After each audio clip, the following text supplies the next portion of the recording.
สวัสดีครับผมมาชมตำหน่อยนะครับเนาะตำรัฐบาลฮานอย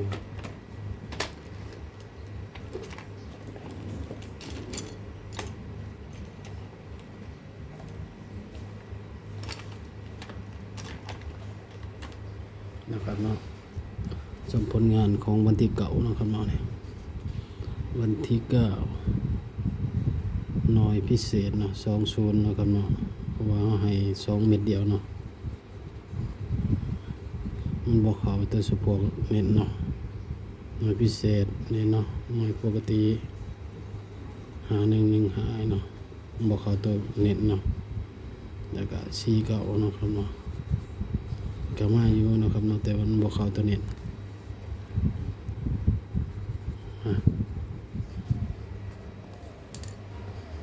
มาชิมมาใส่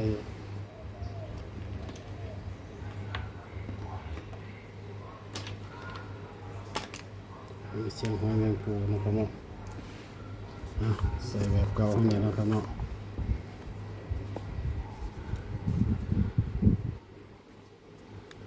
3 หน่อยนะครับเนาะ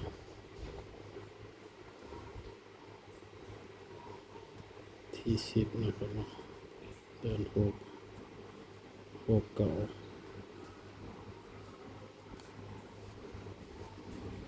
เราใส่ชุดเก่าเนาะเนี่ยเขาจะตัดให้นะครับเนาะ12 13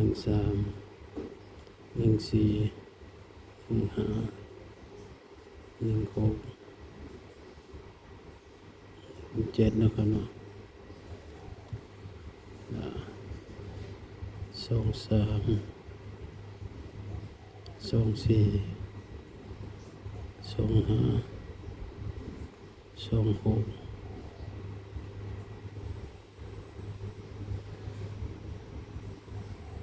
27นะครับเนาะ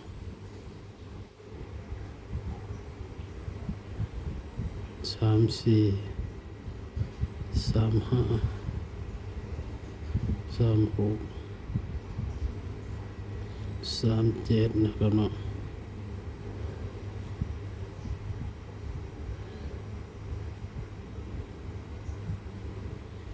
45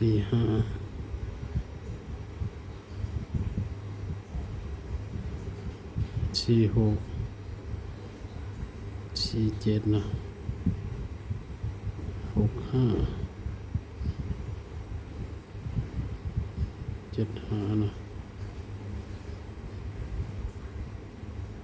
76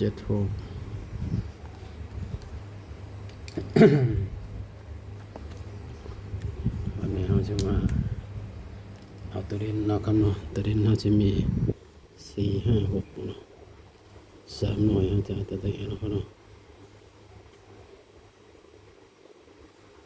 3 หน่วยเอาจับแบบนี้ดีกว่านะครับเนาะมี5นะครับเนาะมี6นะครับเนาะ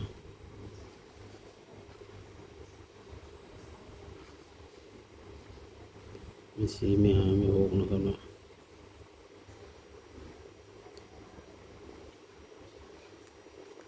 ว่าเด็กตัววิ่งส้นกันเนาะ4 5 6 7เอาตัวนี้ซะมันสิน้อยลงนะครับเนาะพี่แม่นเนาะครับเนาะ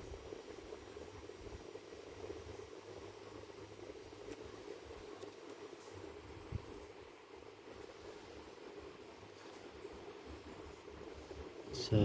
1 2 3 4 5 6 7 8 9 10 11 12 13 14 15 16 17 18 18ตัวเนาะจำนี่นะครับเนาะ3 หน่อย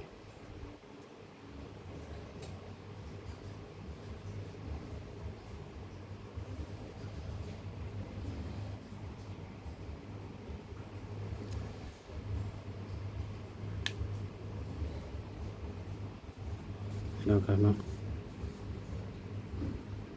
ฝากฟังคำเตือนนะครับเนาะคำเตือนทางส่งเป็นเพียงสื่อกลางแนวทางนะครับเนาะบ่ได้สนับสนุนในเด่นการพนันนะครับเนาะ สร้างคลิปมาเพื่อความบันเทิงเนาะครับเนาะบ่ได้สนับสนุนในเรื่องการพนันเนาะครับเนาะสูตรมีเขามีดุลพิจารณาให้ดีก่อนนำไปใส่เนาะครับเนาะถ้าผิดพลาดประการใดผมขอโทษขออภัยเนาะครับเนาะฝากชมคลิปให้จบเลยเด้อครับเนาะครับพอได้ชาชมชั่วโมงเนาะครับเนาะขอบคุณเพื่อนๆเนาะครับเนาะที่ชมคลิปจบเนาะครับเนาะขอบคุณมากๆเนาะได้นี่ก็จบไปคลิปนี้ก็จบไปสำเนียงเนาะครับเนาะสวัสดีครับ